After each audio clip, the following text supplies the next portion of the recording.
ये इंद्रियों की विलासिता जब तक बंद नहीं होगी तब तक हमारा सहजानंद छुपा रहेगा। जब इंद्रियों की विलासिता बंद होगी तब भगवदानंद प्रकाशित होगा। हम इतने अधीन हो गए हैं इंद्रियों के कि जो इंद्री जब आवेश में आवी भोग के लिए तो हमें लगता है मुझे ही भोगना है। ये नहीं समझ पाता कि इंद्रियों की चाल है हमें फंसाने की। हम इतना विवश हो जाते हैं कि मैं जी नहीं सकता इस भोग के बिना, और उस भोग को भोग लेते हैं। भोग को भोग लेना अर्थात भोग का संस्कार पुष्ट कर देना। भोग का संस्कार पुष्ट करना अर्थात भगवान से विमुख होना, भजन के आनंद से विमुख होना। ये बात समझ में आ जाए। ये क्यों समझ में नहीं आती?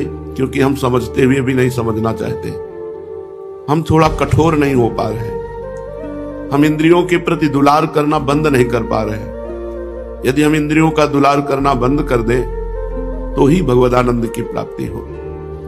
श्रीपाद प्रबोधानंद जी महाराज कह रहे हैं, न कुरु न वद किंचिद विस्मरासे सदृश्यम स्मर मिथुन महस्तद गौर नीलम स्मरार्तम बहुजन समवायान दूर मुद्विजयाहि प्रिय निवसत दिव्य श्रील वृंदावनांत। हे भाई कुछ मत बोलो, कुछ मत करो, शांत हो जाओ। श्रीपाद कह रहे हैं ना करो, कुछ मत करो। ये करना है, ये करना है, ये करना है, ये करना है। हर समय बहिर्मुख वृत्ति। प्रिया प्रीतम से विलग जो करना है वो सब बहिर्मुख वृत्ति है। शांत हो जाओ। शांत किसे कहते हैं? चुप हो जाना शांत नहीं है। योग वासिष्ठ शांति की व्याख्या करता है। शांत जो शास्त्र चिंतन परायण हैं, जिन्होंने अध्यात्म ज्ञान प्राप्त कर लिया है, वो शांत होते हैं। अध्यात्म ज्ञान प्राप्त कर लिया है, ये बहुत अमृतमय वचन है। सुनाने की इच्छा नहीं होती क्योंकि इसके सब अधिकारी नहीं होते। बस सुन सुनकर ही अधिकार प्राप्त किया जाता है। अगर चलना चाहो तो सुनने मात्र से भगवत मार्ग प्रकाशित हो जाता है। उपासक को चाहिए कि परमार्थ की सिद्धि के लिए प्रयास रहित हो जाए। परमार्थ प्रयास से नहीं होता, परमार्थ चिंतन से होता है, दौड़ भाग से नहीं होता। ये बहुत अच्छे से बैठा लो, दौड़ भाग से नहीं होता है। ये चिंतन परायण पुरुष ही परमार्थ में अग्रसर होता है। उस परम पद को प्रयत्न पूर्वक चिंतन करके प्राप्त किया जाता है। हमारा सारा का सारा प्रयास कहां होना चाहिए? चिंतन में। गीता जी में भगवान ने सबसे ज्यादा चिंतन की बात करी है। जिसका मन संताप रहित हो चुका है, कोई काम क्रोध लोभ मोह मद मत्सर इनका कोई प्रभाव नहीं, वो सर्वोत्कृष्ट परम पद में विराजमान है। परम पद में विराजमान पुरुष की परिभाषा, जिसका मन संताप रहित हो चुका है, कोई संताप नहीं, एक अद्भुत आनंद। वो पुरुषों में सर्वश्रेष्ठ शांत पुरुष कहा जाता है। शांत पुरुष जो प्रिय को सुनकर, स्पर्श कर, देखकर, खाकर, सूंघकर कभी हर्षित नहीं होता। प्रिय वस्तु, प्रिय व्यक्ति, प्रिय स्थान, इनको प्राप्त करके जिसके हृदय में हर्ष रूपी विकार नहीं होता। और जो अप्रिय को सुनकर, अप्रिय को स्पर्श कर, अप्रिय को देखकर, अप्रिय को खाकर, अप्रिय को सूंघकर शोकित नहीं होता। शांत पुरुष की परिभाषा, कितना बड़ा महापुरुष हो। प्रिय वस्तु मिले, प्रिय व्यक्ति मिले, प्रिय परिस्थिति मिल जाए, सूंघना, खाना, देखना, भूल से कोई हर्ष नहीं। क्यों हर्षित क्यों नहीं? क्योंकि इसमें ये सब नाशवान स्वाप्निक वस्तुएं हैं, इनके मिलने से हर्ष क्या? और ये सब अप्रिय मिलने लगे। अप्रिय व्यक्ति मिल जाए, अप्रिय वस्तु मिल जाए, अप्रिय पदार्थ, अप्रिय घटना, अपनी अप्रिय परिस्थिति, उसको कोई से शोक नहीं। क्यों? क्योंकि सब स्वाप्निक है। उमा कहूं मैं अनुभव अपना, सत हरिभजन जगत सब सपना। वो शांत है जो प्रिय और अप्रिय को सुनकर, स्पर्श कर, देखकर, खाकर, सूंघकर ना तो हर्षित होता है और ना शोकित होता है। किन होता है? वह शांत पुरुष कहा जाता है, जो प्रयत्न पूर्वक इंद्रियों को अपने वश में करके समस्त प्राणियों के साथ समता का पूर्ण व्यवहार करता है तथा ना तो भविष्य की कोई चिंता करता है और ना प्राप्त परिस्थिति के परित्याग की बात सोचता है। जैसी परिस्थिति है, आगे क्या होगा इसकी कोई चिंता नहीं है, सबसे सम व्यवहार करता है, वह शांत पुरुष कहलाता है। जिसका मन मरण में और उत्सव में समान भाव रखता है। देखो शांत पुरुष कैसा होता है? भगवान का स्वरूप है शांत। शांतम शाश्वतम अप्रमेयम नघम निर्वाण शांति प्रदम, जिसे शांति कहते हैं, जिसे शांत कहते हैं। समझो शास्त्र किसे शांत कहते हैं? चुप हो जाना शांत नहीं। जो मरण और महोत्सव दोनों में समान भाव रखता है, वो ज्ञानी महापुरुष है। ज्ञान कोई अलग चीज नहीं है, भक्ति के ही पुत्र हैं ज्ञान और वैराग्य।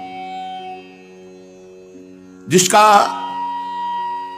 मरण अवसर आने पर या महोत्सव में सम्मिलित होने पर दोनों में मन शांत रहता है, गंभीर, ना हर्षित ना शोकित। चंद्रमंडल के समान जिसका मुखारविंद मरण और महोत्सव में समान भाव से चमकता रहता है, वो महापुरुष शांत कहा जाता है। हर्ष और क्रोध का अवसर आने पर जो ऐसे रहता है मानो अनुपस्थित है ही नहीं वहां। उसे गाली दी जा रही है, उसका अपमान किया जा रहा है, उसकी निंदा की जा रही, मानो वहां है ही नहीं। उसका पूजन किया जा रहा है, उसकी आरती उतारी जा रही है, उसकी बड़ाई की जा रही, मानो वहां है ही नहीं। हर्ष और क्रोध का अवसर उपस्थित होने पर भी जो पुरुष अनुपस्थित के समान ना तो हर्षित होता है ना क्रोधित होता है, बल्कि ऐसी स्थिति में रहता है जैसे गाढ़ निद्रा में सोया हुआ पुरुष जाना ही नहीं कि उसका पूजन हो गया कि उसका अपमान हो गया। ऐसे गाढ़ चिंतन में प्रभु के डूबा हुआ है कि उसको पता ही नहीं चला। उसे कहते हैं शांत पुरुष।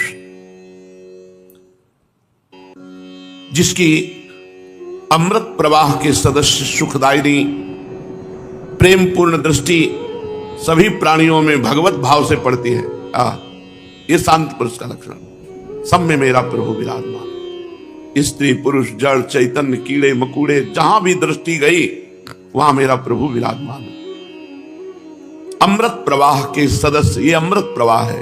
अमृत प्रवाह के सदस्य सुखदायिनी प्रेम पूर्ण दृष्टि, सब में परमात्मा दर्शन, उसी को शांत पुरुष कहते हैं। जिसका मन बुद्धि चित्त अहंकार इतना शीतल हो चुका है, मान अपमान लाभ हानि सुख दुख जय पराजय इनमें वो समान है।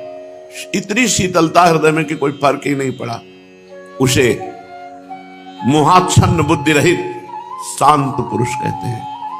जो लौकिक विषयों के साथ व्यवहार करता हुआ भी नहीं करता, कोई इच्छा ही नहीं, सामने उपस्थित हो गया कार्य व्यक्ति या क्रिया भोजन, वो अनिच्छा भाव से प्रारब्धवशात वैसा व्यवहार कर लेता है, न हर्षित होता है न शोकित होता है।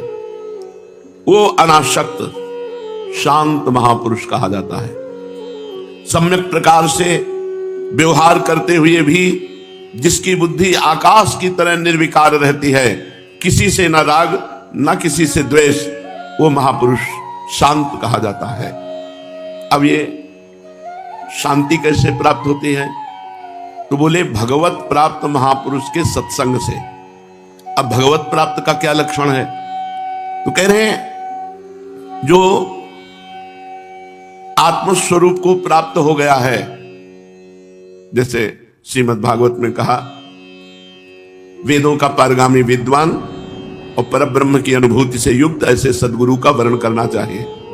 अब सब बातें बताई नहीं जाती, हम आपको अपनी एक बात बताते हैं। रात्रि के शयन करने के लिए फूलों की सैया में श्री जी को शयन कराया जाए, ऐसी बात आई हमारे मन में। तो बिहारी जी के सामने जो डलिया में तो सब ब्रजवासी जानते थे, तो शाम रात्रि के जब 9 बजे के बाद राधा वल्लभ जी की आरती के बाद तो जो 2-4 डलिया समेट रहे होते उनसे कहते तो बचे हुए फूल कोई 4 गुलाब के दे दिए, कोई 10 रायबेल के दे दिए, कोई एक माला भी दे देते। जब रात्रि में श्री जी के लिए पुष्पों की सैया लगाते तो आंसू गिरते कि लाडली मुझ गरीब के पास आपकी सेवा के लिए कुछ नहीं, श्री जी इसी पर शयन कर। उनको शयन कराते हुए जब चरण चापते वो अपार सुख मिलता जिसका वाणी के द्वारा वर्णन नहीं कर सकते। श्री जी दैन्य सुख में है। अगर आपके अंदर दैन्य नहीं और यह है कि मैं 50 करोड़ का श्री जी को ऐसा, या श्री जी के अधीन अनंत ब्रह्मांडों के स्वामी प्रभु श्री कृष्ण है। प्रीति की रीति रंगीलो ही जाने, यद्यपि सकल लोक चूड़ामन, दीन अपन को माने। श्री जी काहे से रिझते? हमारे पास कुछ नहीं है श्री जी को रिझाने के लिए। ये रुपया पैसा, ये नाना प्रकार की भोग सामग्री से अगर श्री जी मुस्कुरा देती तो ये अपने भिक्षुकों को नहीं मिलती, अपने भिक्षुकों की झोली में नहीं आते। लेकिन श्री जी मिलती ही उसी को है जो पारिवारिक सुख, अर्थ सुख, साधना सुख का त्यागी होता है। कोई डरो मत।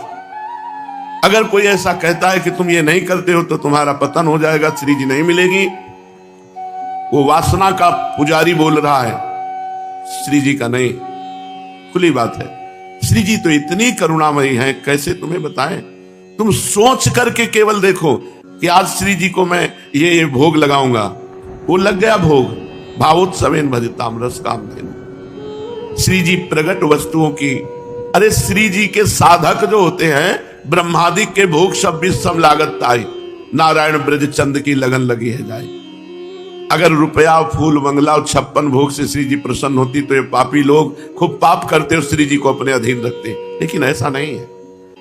इस मायाकृत संसार का त्यागी ही श्री जी का अनुरागी हो सकता है। जगते भयो फिरे बैरागी, वृंदावन रस में अनुरागी। अगर श्री जी के रिझाने की तुम्हारे अंदर बात है तो सबका संबंध छोड़ो, सबकी आशा छोड़ो, श्री जी रिझ जाएगी। ये कभी कोई ऐसा अगर तुम्हें कहीं भी कह दे जाओ तुम्हें श्री जी कभी नहीं मिलेंगी, उसके बाद है ही नहीं देने के लिए श्री जी।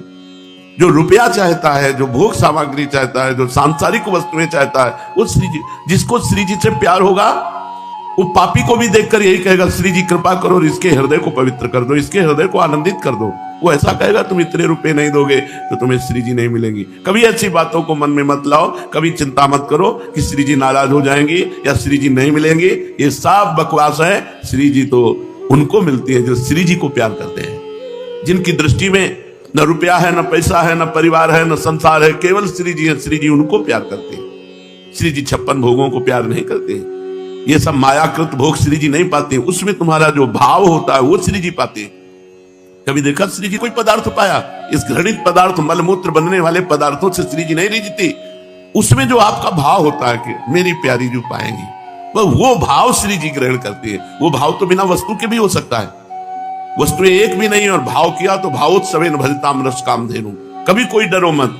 आज दंभ का बोलबाला, पाखंड का बोलबाला हो रहा है। जहां देखो वहां रुपया रुपया रुपया, रुपया के बिना ना सत्संग, रुपया के बिना ना उपदेश, तो सब रुपया बढ़ाया भगवान।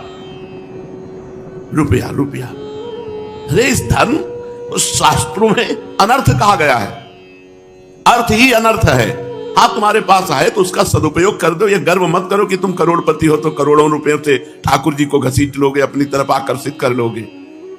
लक्ष्मी जी चरण चापती रहती, भगवान देखते भी नहीं है। ऐसे करुणा में भगवान अपने भक्त के चरण चापते हैं। अनुब्रजा में हम नित्यम पुयत्यंगुरेण भी, भगवान उसके पीछे पीछे घूमते हैं। तो जो आत्मज्ञान संपन्न है, चाहे वो भक्त हो चाहे वो ज्ञानी महात्मा हो, हरिवंश महाप्रभु ये आत्म तत्व का ही उपदेश कर रहे हैं। ये क्रूरापि पापिनो न च सताम संभाष्य दृश्याश्चये सर्वानुवस्ततया निरीक्ष परम स्वाराध बुद्धिर्मम। जो क्रूर है, पापी हैं, दुष्ट हैं, नीच हैं, सब में हमारे राधा वल्लभ लाल विराजमान है। कैसी बातें लोग कर देते हैं।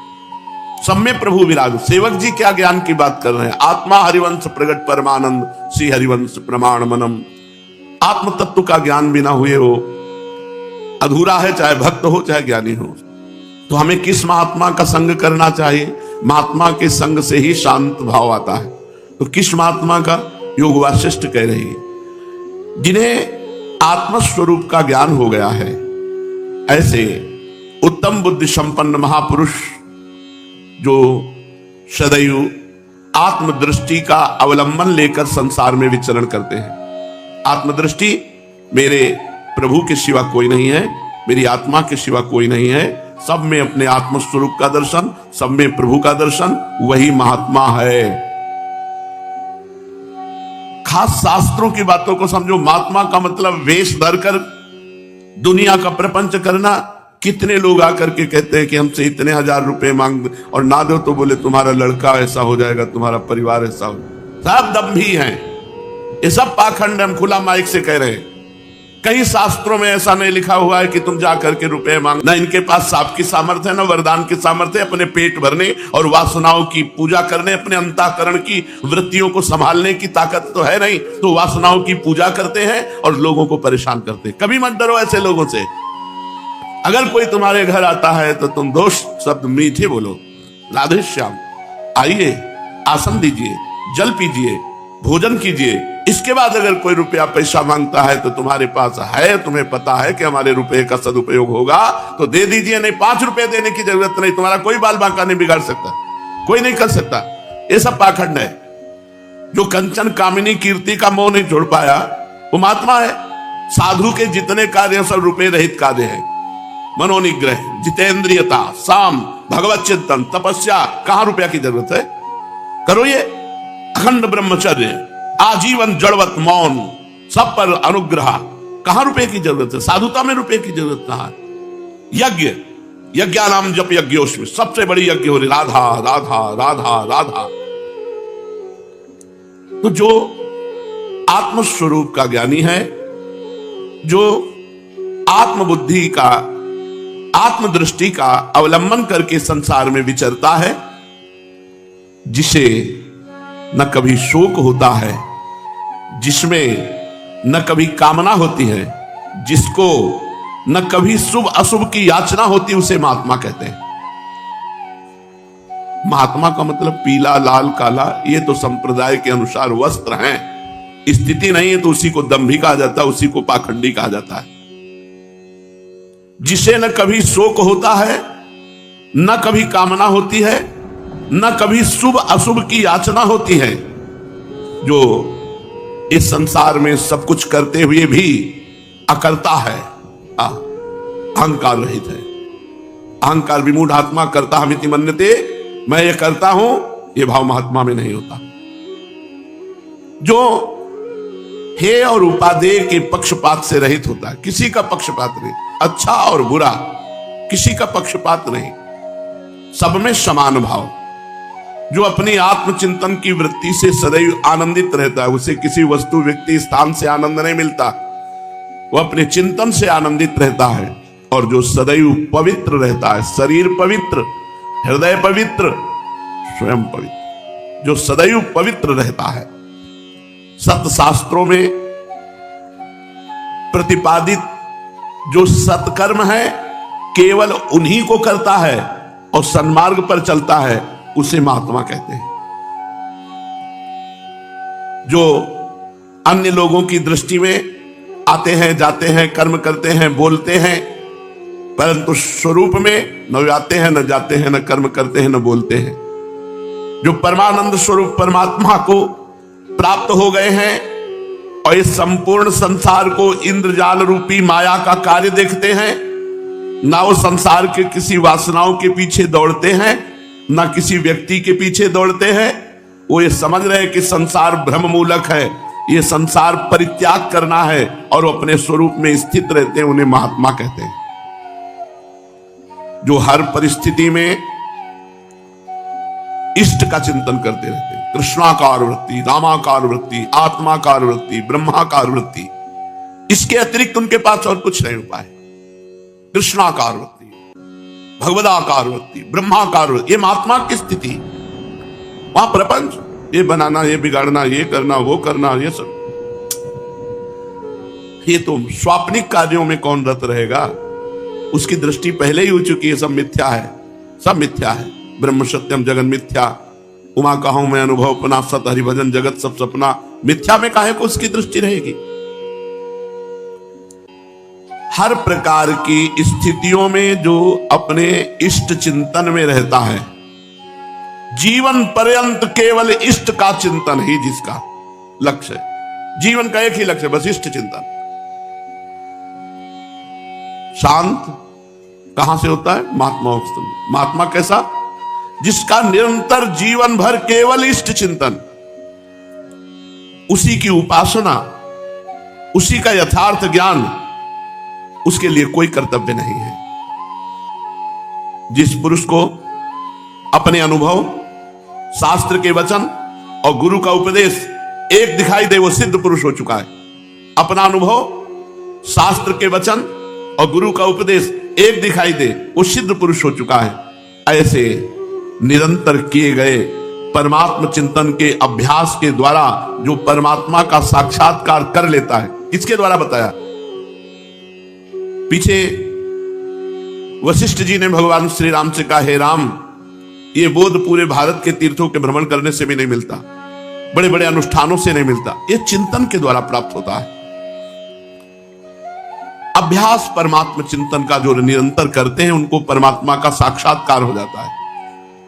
उनकी पहचान जो परमात्मा साक्षात्कार किए हैं, भारी से भारी विपत्ति आपत्ति पड़े परंतु उनका परमात्मा चिंतन नहीं छूटता, ये बात पकड़ो। वो महात्मा, भारी से भारी शरीर पीड़ा, भारी से भारी समाज प्रतिकूल परिस्थिति, लेकिन उनका ये सब मिथ्या है, इस पर उनका चिंतन है नहीं, उनका चिंतन केवल अपने इष्ट पर है। ऐसे तत्वज्ञानी महापुरुषों की जो अवज्ञा कर देता है, उसका भारी अमंगल होता है, उसे कभी सुख की प्राप्ति नहीं होती।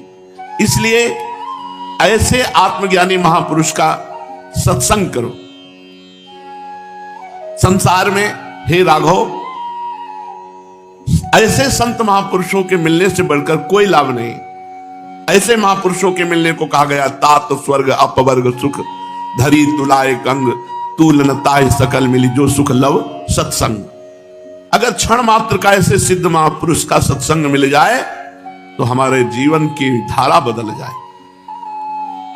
संत समागम मनुष्य का संसार सागर से उबारने में सर्वत्र विशेष रूप से उपकार करता है। अगर कोई संसार से उद्धार हुआ है या होगा या हो रहा है, तो संत समागम करने वाले का। जो महात्मा सत्संग रूपी वृक्ष से उत्पन्न हुए विवेक रूपी निर्मल पुष्प की रक्षा करता है, उसे भगवदानंद रूपी फल प्राप्त होता है। सत्संग से, सत्संग एक वृक्ष है, विवेक उसका फूल है और भगवदानंद भगवत प्राप्ति उसका फल है। सत्संग का सीधा फल है भगवत प्राप्ति और प्रेम उसका रस है। चाहे जितनी बड़ी आपत्ति हो, चाहे जितना मोहासक्त पुरुष हो, यदि वो संत समागम करता है तो जगत में वो सर्वोत्कृष्ट उपासक हो जाएगा।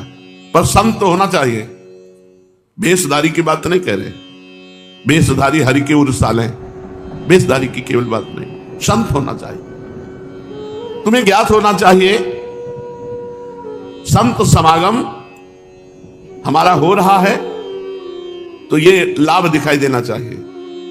बुद्धि का वर्धन, बुद्धि बढ़ रही है, अज्ञान रूपी वृक्ष का उच्छेदन, मानसिक व्यथाएं दूर हो रही हैं और हमारे अंदर भागवतिक चिंतन बढ़ रहा है, हमारे दोष कम हो रहे हैं, हमारा मन प्रसन्न होकर भगवान की तरफ चल रहा है, तो समझो सत्संग हो रहा है। नहीं तो बतसंग है, केवल बातें बातें हैं। पर प्रवाह काल के कदापि छूटी है नहीं। इन बातों से, काल प्रवाह से नहीं छूटा जाता। जब विश्वास करके सत्संग का सारवाद भगवान नाम स्मरण, निरंतर भगवत स्मरण पकड़ लो। अगर पकड़ पाओ, ना पकड़ पाओ तो जानो तुम सबका सार है भगवत स्मरण, अखंड स्मरण। राधा राधा राधा राधा। सत्संग से दिव्य विभूतियां, परम उत्तम मोक्ष सुख, ये सब प्राप्त हो जाता है। अविनाशी परब्रह्म की प्राप्ति सत्संग से होती है।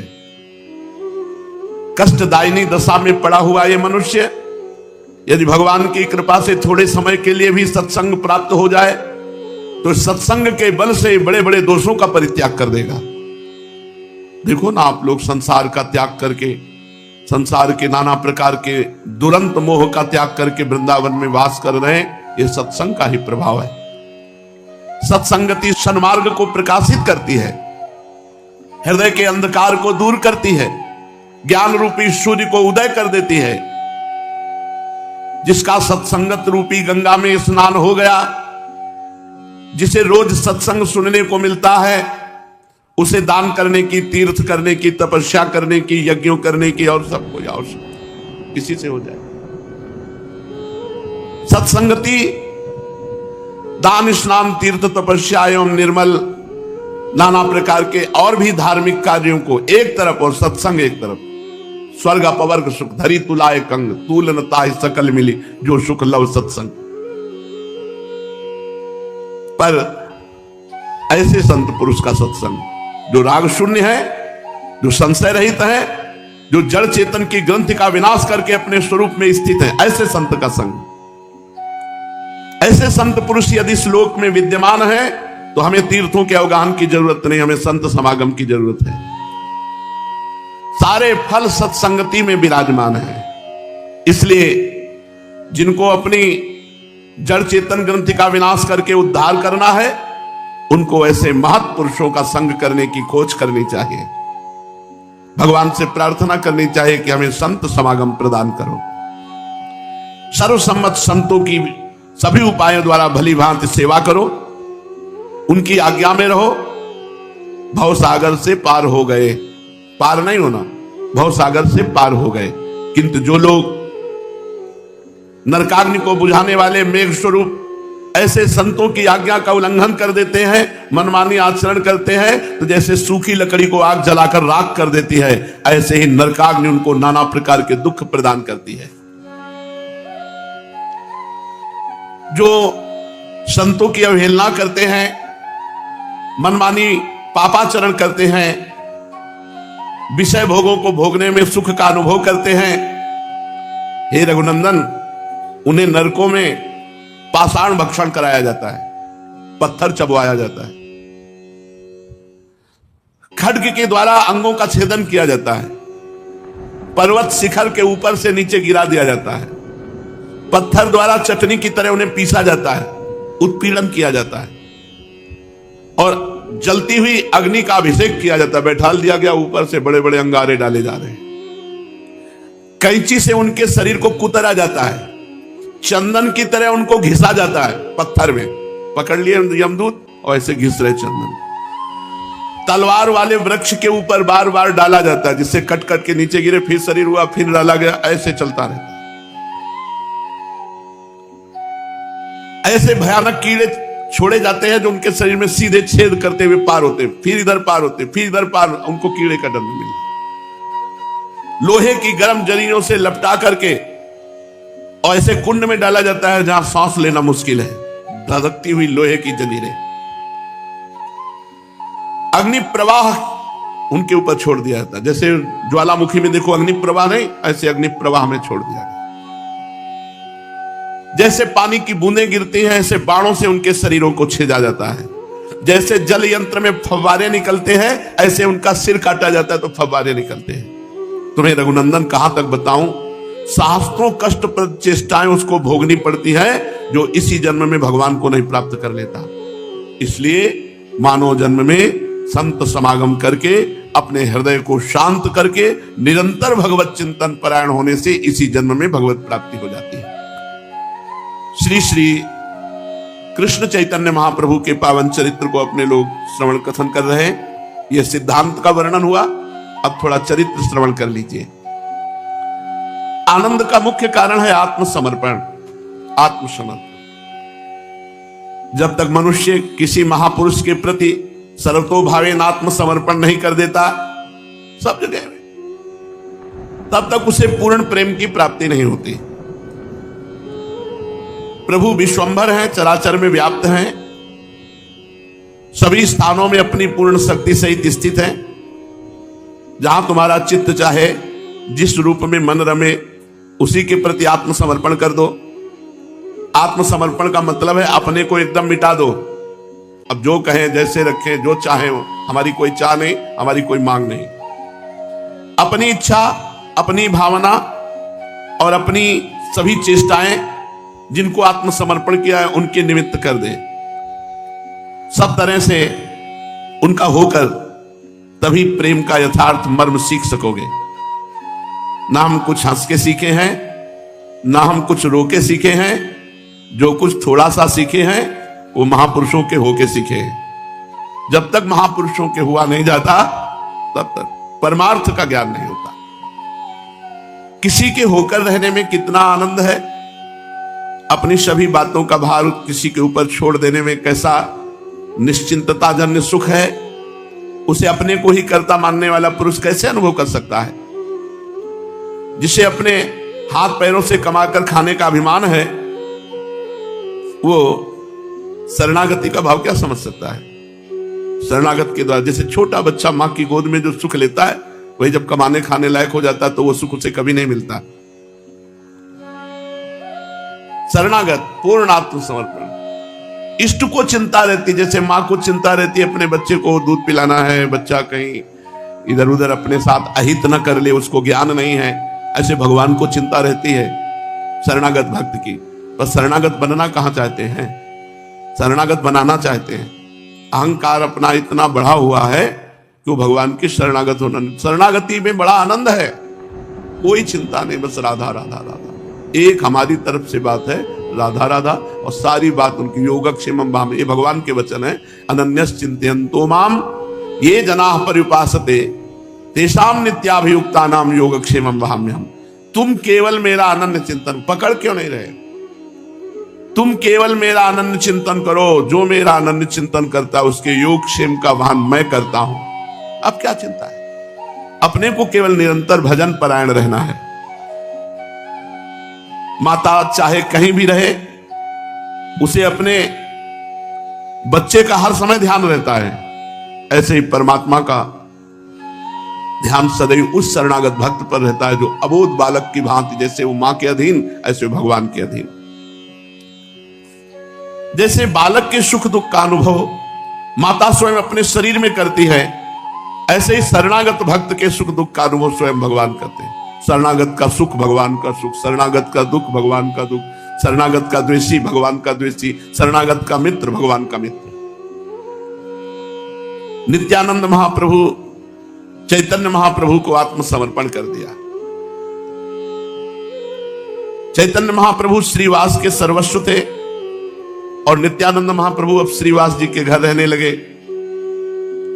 नित्यानंद जी श्रीवास पंडित के घर में, उनकी पत्नी का नाम मालिनी देवी था। बिल्कुल ऐसे भाव से रहते जैसे छोटा सा बच्चा अपनी मां के पास रहता है। ये जो सिद्ध महापुरुष होते हैं, इनमें बनावटीपन नहीं होता, निश्चल, संशय रहित, एकदम आनंद स्वरूप। और वो मालिनी देवी भी स्वयं इन्हें पुत्र से बढ़कर प्यार करती। नित्यानंद जी में बाल भाव अधिक रहता, सिद्ध पुरुषों में बाल भाव आ जाता है। बालकों की तरह खेलना, बालकों की तरह चेष्टाएं, पर पूर्ण बोध संपन्न होते। बालक तो अज्ञानी होता है, पर पूर्ण बोध संपन्न होते हुए भी बालवत चेष्टा सिद्ध पुरुषों में पाई जाती है। वे कभी कभी अपने हाथ से भोजन नहीं करते, तब मालिनी देवी उन्हें अपने हाथ से भोग पवाती। कभी थोड़ा खाया और बीच में भाग पड़े, कभी मुख में ही दाल भात लपेटे हुए चल पड़े। बालकों की भांति घूमना, कभी मुरारी गुप्त के घर जाते, कभी गंगादास जी की पाठशाला में जा बैठते, कभी किसी के यहां से कोई चीज ही लेकर खा लेते, कभी महाप्रभु के घर आ जाते, बाल्य भाव से सची माता के पैरों को पकड़ लेते। माता इनकी चंचलता से डरकर कभी कभी भीतर घर में भाग जाती। इस प्रकार ये भक्तों के घरों में नाना भांति की बाल लीलाएं करते। एक दिन महाप्रभु ने श्रीवास पंडित की परीक्षा करने के निमित्त तथा ये जानने के लिए कि श्रीवास का नित्यानंद जी के प्रति कितना हार्दिक स्नेह है, उन्हें एकांत में ले जाकर पूछने लगे कि श्रीवास जी, इन अवधूत नित्यानंद जी के कोई कुल गोत्र और जाति आदि का तो कुछ पता नहीं। इस अज्ञात कुलशील अवधूत को आपने अपने घर में स्थान देकर क्या उचित काम किया है? हमें लगता है उचित काम नहीं किया। आप इन्हें पुत्र की तरह प्यार करते हैं, कौन जाने ये कैसे हैं, इसलिए आपको इन्हें अपने घर में पुत्र की तरह नहीं रखना चाहिए। ये साधुओं की तरह गंगा किनारे या कहीं घाट पर रहें और मांगे और खाएं। साधु को किसी के घर में रहने से क्या काम? इस विषय में आपके क्या विचार हैं? क्या आप मुझसे सहमत हैं? प्रभु की ऐसी बात सुनकर गदगद कंठ से श्रीवास पंडित ने अत्यंत ही दीनता के साथ कहा, प्रभु क्या आप हमारी परीक्षा ले रहे हैं? इस प्रकार से परीक्षा करना ठीक नहीं है। हम संसारी वासनाओं में आबद्ध पामर प्राणी भला प्रभु की परीक्षाओं में उत्तीर्ण ही कैसे हो सकते हैं? जब तक प्रभु स्वयं कृपा न करें तब तक तो हम सदा अनुत्तीर्ण ही होते रहेंगे। मैं खूब जानता हूं कि नित्यानंद जी प्रभु आपके बाह्य प्राण हैं, आप अभिन्न विग्रह हैं, पर ये भिन्न जो बात कर रहे हैं मेरी परीक्षा के लिए कर रहे हैं। ये निष्ठा, इसे निष्ठा कर। बोले अगर आप परीक्षा की बात कर रहे हो तो नित्यानंद जी यदि मदिरा पीकर आवे तो आज जैसी मैं पूजा कर रहा हूं ऐसे जीवन भर पूजा करता रहूंगा, मेरे भाव में कोई फर्क नहीं पड़ेगा, मुझे कभी घृणा नहीं होगी। मैंने प्रभु माना है तो प्रभु माना है, मैंने प्रभु का स्वरूप समझकर उन्हें रखा है। इतना कहकर श्रीवास पंडित चैतन्य महाप्रभु के चरणों को पकड़ लिया। महाप्रभु कोमल कर से उठाया और हृदय से आलिंगन करते हुए कहा, श्रीवास ऐसा उत्तर देकर तुमने मुझे खरीद लिया, ऐसा उत्तर देकर तुमने मुझे खरीद लिया। इस उत्तर से आज से मैं तुम्हारा दास बन गया, कृत दास, बिका हुआ दास बन गया। मैं तुमसे अत्यंत ही संतुष्ट हुआ। मेरा आशीर्वाद है कि किसी भी दशा में तुम्हें किसी आवश्यक की वस्तुओं का कभी अभाव नहीं होगा। और मेरा ये आंतरिक आशीर्वाद है कि तुम्हारे घर का कुत्ता भी श्री कृष्ण प्रेमी बन जाएगा। चैतन्य महाप्रभु ने कहा, तुम्हारे घर के कुत्ते तक को श्री कृष्ण प्रेम की प्राप्ति हो सकेगी। तुम्हारा मेरे प्रति ऐसा अनन्य अनुराग है, इसका पता मुझे आज ही चला। इतना कहकर प्रभु अपने घर को चले गए। एक दिन प्रभु ने सची माता से कहा, मां मेरी इच्छा है आज नित्यानंद जी को अपने घर भोजन करावे, तू आज अपने हाथों से बढ़िया बढ़िया भोजन बनावे और हम दोनों भाइयों को चौके में बिठाकर स्वयं परोस कर खिलावे, यही मेरी इच्छा है। प्रभु की ऐसी बात सुनकर सची माता को परम प्रसन्नता हुई और वो जल्दी से भोजन बनाने के लिए उद्यत हो गई। इधर प्रभु श्रीवास पंडित के घर नित्यानंद महाप्रभु को लिवाने चले। श्रीवास के घर पहुंचकर प्रभु ने नित्यानंद जी से कहा, श्रीपाद आज आपका हमारे घर निमंत्रण है, चलो आज हम आप साथ ही साथ भोजन करेंगे। इतना सुनते ही नित्यानंद जी बालकों की भांति आनंद में उछल उछल कर नृत्य करने लगे और नृत्य करते करते कहते जाते, आहारे लाल की खूब बनेगी। सची माता के हाथ का भोजन पाने को मिलेगा, मौज उड़ाएंगे और प्रभु को खूब छकाएंगे, कुछ खाएंगे, कुछ शरीर में लगाएंगे। ऐसा करके उन्मत्त होकर नाचने लगे। प्रभु ने इन्हें ऐसी चंचलता करते देखकर मीठी सी डांट देते हुए प्रेम पूर्वक कहा, देखना खबरदार, घर में ऐसी चंचलता मत करना। माता आपकी चंचलता से बहुत घबराती है, वो डर जाएगी। वहां चुपचाप ठीक तरह से भोजन करना। प्रभु की प्रेम मिश्रित मीठी डांट को सुनकर बालकों की भांति चौंक कर बनावटी गंभीरता धारण करते हुए कानों पर हाथ रखते हुए नित्यानंद जी कहने लगे, बाप रे, चंचलता कैसी? हम तो चंचलता जानते तक नहीं। चंचलता तो पागल लोग किया करते हैं, क्या हम पागल हैं जो वहां जाकर चंचलता करेंगे? इन्हें इस प्रकार स्वांग करते देखकर चैतन्य महाप्रभु ने इनकी पीठ पर एक हल्की सी थाप जमाते हुए कहा, अच्छा चलिए, देर करने का काम नहीं। ये तो हम जानते हैं कि आप अपनी आदत को कहीं छोड़े थोड़ी देंगे, किंतु देखना वहां जरा संभल कर रहना। ये कहते कहते चैतन्य महाप्रभु और नित्यानंद महाप्रभु आपस में प्रेम की बातें करते हुए घर पहुंच गए। माता भोजन बना रही थी कि ये दोनों पहुंच गए। पहुंचते ही नित्यानंद जी बालकों की बात बड़े जोर से कहा, अम्मा बड़ी भूख लग रही है, पेट में चूहे से कूद रहे हैं, अभी कितनी देर है? मेरे तो भूख के कारण प्राण निकले जा रहे हैं। प्रभु ने संकेत से कहा, ऐसा मत कहो। तब आप फिर उसी तरह जोर से कहने लगे, देखो अम्मा, ये गौरांग मुझे रोक रहे हैं, भला भूख लगने पर भोजन भी ना मांग सकूं? माता इनकी ऐसी भोली भाली बातें सुनकर हंसने लगी। उन्होंने जल्दी से 2 थालियों में भोजन परोसा। विष्णु प्रिया जी ने दोनों के हाथ पैर धुलाए, हाथ पैर धोकर दोनों भोजन करने बैठे। माता प्रेम से अपने दोनों पुत्र को परोसने लगी। प्रभु के साथ में और उनके 2-4 अंतरंग भक्त आ गए। भोजन पाने के पहले हाथ पैर धोने की प्रक्रिया, मुख खुला करे, हाथ धोए, पैर धोए, फिर हाथ धोए, आराम से बैठकर। आजकल कैसे पशुवत भोजन करते हैं, जूता पहने और सब ऐसे अपवित्र भोजन। तो महाप्रभु चैतन्य देव और नित्यानंद महाप्रभु को विष्णु प्रिया जी ने हाथ पैर धुलाए, मुख धोए। अब सची माता बड़े प्रेम से दोनों को परोसती जा रही। प्रभु के साथ में और भी उनके 2-4 अंतरंग भक्त आ गए। वे उन दोनों भाइयों को इस प्रकार प्रेम पूर्वक भोजन करते देखकर प्रेम सागर में आनंद के साथ गोते लगाने लगे। ऐसा लग रहा था कौशल्या जी अपने हाथ से परस रही और भगवान श्री राम चैतन्य महाप्रभु और लक्ष्मण जी नित्यानंद महाप्रभु दोनों भोजन आरोग रहे हैं। ऐसा लग रहा है यशोदा मैया परस रही और श्री कृष्ण और बलराम दोनों भोग पा रहे हैं। माता का अंतःकरण उस समय प्रसन्नता के कारण अत्यंत ही आनंदित हो रहा था। उनका अगाध मात्र प्रेम उमड़ा ही पड़ता था। दोनों भाई भोजन करते करते भांति भांति की विनोदपूर्ण बातें कहते जाते। भोजन करके प्रभु चुपचाप बैठ गए। नित्यानंद जी भोजन करते ही रहे। प्रभु की थाल में बहुत सा जो प्रसाद बचा, नित्यानंद जी बोले ये क्यों छोड़ दिया, इसे भी खाना होगा। प्रभु ने असमर्थता प्रकट करते हुए कहा बस अब नहीं, अब तो बहुत पेट भर गया है। प्रभु की थाली में से प्रसाद लेते हुए नित्यानंद जी कहने लगे अच्छा तुम मत खाओ, मैं ही खाऊंगा। ये कहकर प्रभु के उच्छिष्ट भात को नित्यानंद जी खाने लगे। प्रभु ने जल्दी से उनका हाथ पकड़ लिया। नित्यानंद जी खाते खाते ही चौका से उठकर भागने लगे। प्रभु भी उनका हाथ पकड़े हुए उनके पीछे पीछे दौड़ने लगे। इस प्रकार आंगन में दोनों ही गुत्थम गुत्था होने लगे। नित्यानंद जी उस भात को खा ही गए। सची माता इन दोनों के ऐसे स्नेह को देखकर प्रेम के कारण आनंद मगन हो गई।